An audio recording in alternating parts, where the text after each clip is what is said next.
चलो बुलावा आया है, माता ने बुलाया है। जय माता दी।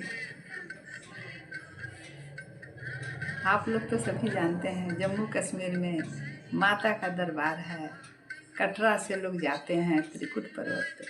जाड़ा हो, गर्मी हो, बरसात हो, सालों भर भक्त का तांता लगा रहता है। 365 दिन 24 घंटे माँ का दरबार खुला रहता है। जिसको माँ बुलाती हैं सारे लोग उनके यहाँ पहुँचते हैं।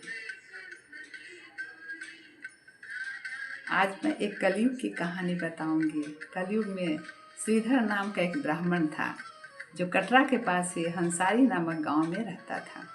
वो एक निर्धन ब्राह्मण था और माता का अनन्य भक्त था।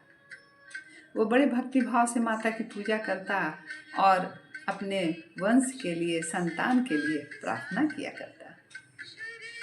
एक दिन की बात है, वह कन्या भोजन करा रहा था। इतने में एक बहुत ही सुंदर अलौकिक कन्या लाल वस्त्र धारण किए हुए छम छम की आवाज़ के साथ वहाँ आती है। श्रीधर उन्हें देखता रह जाता है। श्रीधर ने बड़े आदर के साथ बिठाया और सारे कन्याओं के साथ उनके भी चरण पखारे और भोजन कराया। भोजन कराने के उपरांत दक्षिणा दी। दक्षिणा पाकर सारी कन्याएं चली गईं, लेकिन वो कन्या नहीं गई। उसने कहा, मैं एक विशेष प्रयोजन से यहाँ आई हूँ। कल तुम्हारे घर भंडारा होगा और सारे गांव के लोगों को निमंत्रण देना होगा। श्रीधर अभी कुछ पूछता, इससे पहले ही वो कन्या अंतर्ध्यान हो गई।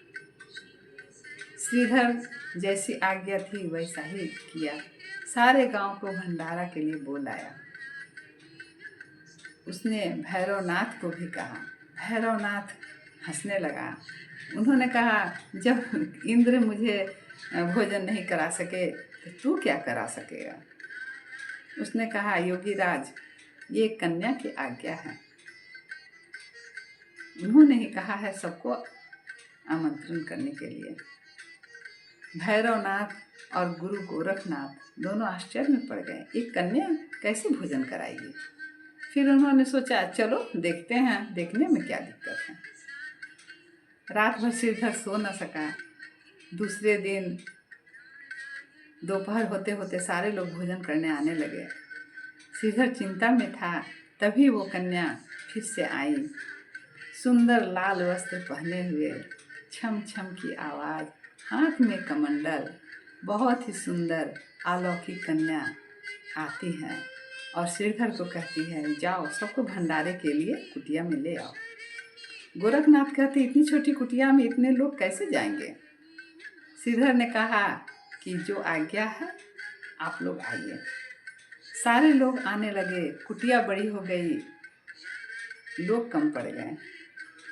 सब माता रानी का आशीर्वाद। सारे लोग बैठ गए। कमंडल से माता रानी सबको भोजन कराने लगी। सारे लोगों की इच्छा अनुसार भोजन देते चली गई।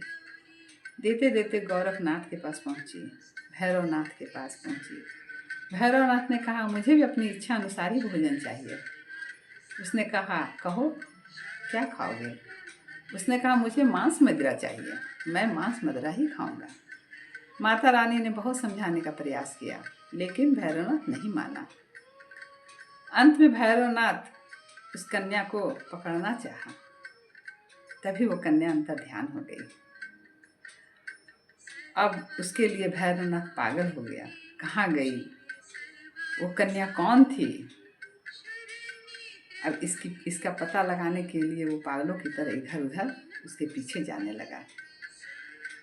अब इसके आगे की कहानी मैं अगले एपिसोड में बताऊंगी। फिर से आप लोगों के साथ मिलूंगी। भैरवनाथ का क्या हुआ, माता त्रिकुटा पर्वत पर कैसे वास की, अर्धकुमारी का क्या कहानी है, सब मैं अगले वीडियो में आप लोगों के पास लेकर आऊंगी। तब तक के लिए फिर से राधे राधे।